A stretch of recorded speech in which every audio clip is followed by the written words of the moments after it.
जय श्री राधे कृष्णा। हमारे YouTube channel में आप सभी का स्वागत है। दोस्तों, आज हम नाग पंचमी के दिन सुनने वाले कथा के बारे में बताएंगे और इसका शुभ मुहूर्त किस समय से लेकर किस समय तक है वह सभी हम आपको बतलाएंगे। तो अपने YouTube चैनल के माध्यम से 25 जुलाई को नाग पंचमी कब है और कथा का श्रवण कैसे करना चाहिए वह सभी हम आपको बतलाने जा रहे हैं।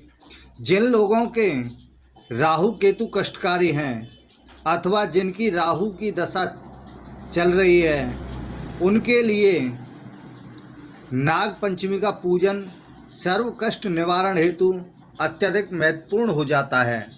और जिनकी कुंडली में काल सर्प योग बना हुआ है, उनको भी नाग पंचमी वाले दिन अवश्य ही उपाय करने चाहिए।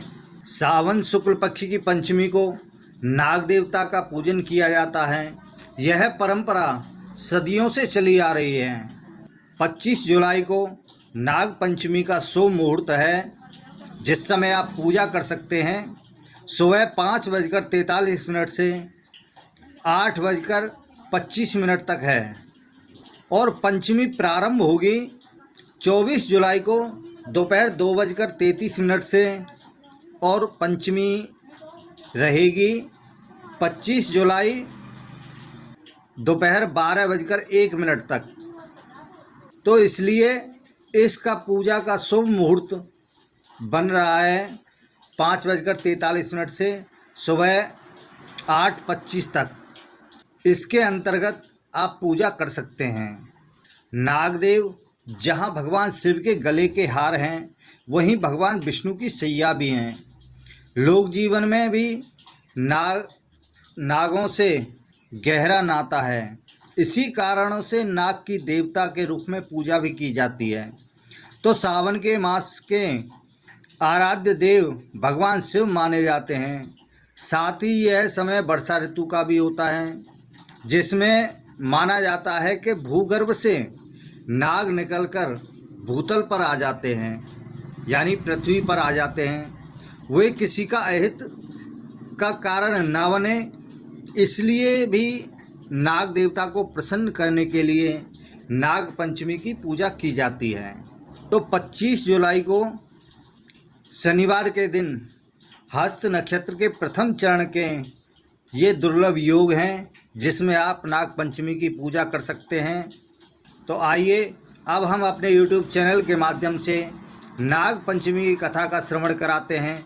उससे पहले जिस किसी ने भी मेरे चैनल को सब्सक्राइब नहीं किया है, तो कृपया चैनल को सब्सक्राइब करें और बगल में लगा घंटी का बटन अवश्य दबाएं, जिससे हम जो भी वीडियो बनाएं उन सभी का नोटिफिकेशन आपके पास में पहुंचे।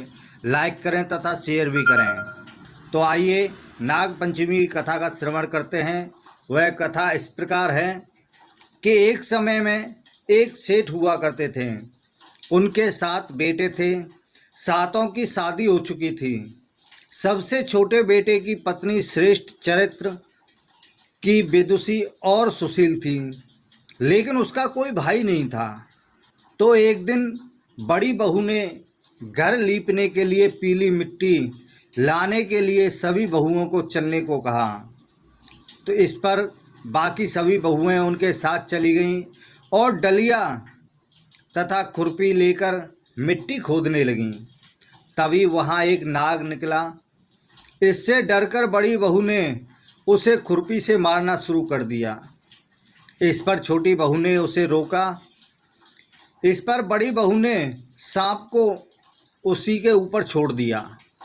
जब उसने उसके ऊपर नाग को छोड़ा तो वह नाग बगल में जाकर के बैठ गया। छोटी बहू उसे यह कहकर चली गई कि हम अभी लौटते हैं, तुम यहाँ से जाना मत। लेकिन वह काम में इतनी व्यस्त हो गई कि नाग को कही गई बात वह भूल गई। अगले दिन जब उसे वह बात याद आई तो वह दौड़ी दौड़ी उस ओर चली गई। नाग वहीं पर बैठा था। छोटी बहू ने नाग को देखकर कहा, सर्प भैया नमस्कार। तब नाग ने कहा, तूने भैया कहा है तो तुझे माफ़ करता हूँ, नहीं तो झूठ बोलने के अपराध में मैं तुझे अभी ही डस लेता। तब उस छोटी बहू ने उससे माफ़ी मांगी। सांप ने उसे अपनी बहन बना लिया। तो कुछ दिन पश्चात वह सांप इंसानी रूप लेकर उस छोटी बहू के घर पहुंचा और बोला कि मेरी बहन को मेरे साथ भेज दीजिए। तो सबने कहा कि इसके तो कोई भाई नहीं था। तो वह बोला, मैं दूर के रिश्ते में इसका भाई हूँ, बचपन में ही बाहर चला गया था। तब किसी भी तरह उन लोगों को उसने विश्वास दिलाया। तब घर के लोगों ने छोटी बहू को उसके साथ भेज दिया। रास्ते में नाग ने छोटी बहू को बताया कि मैं वही नाग हूँ जिसे तुमने भाई बनाया था, परंतु डरने की कोई ज़रूरत नहीं। जहाँ चला ना जाए मेरी पूँछ पकड़ लेना। बहन ने भाई की बात मानी और वे जहाँ पहुँचे वह सांप का घर था। वहाँ एक धन ऐश्वर्य को देखकर वह चकित हो गई। एक दिन भूलवश छोटी बहू ने नाग को ठंडे की जगह गर्म दूध पिला दिया। इससे उसका मुंह जल गया। इस पर सांप की माँ बहुत गुस्सा हुई।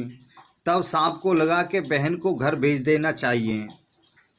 इस पर उसे सोना चांदी और खूब सामान देकर उसे विदा कर दिया।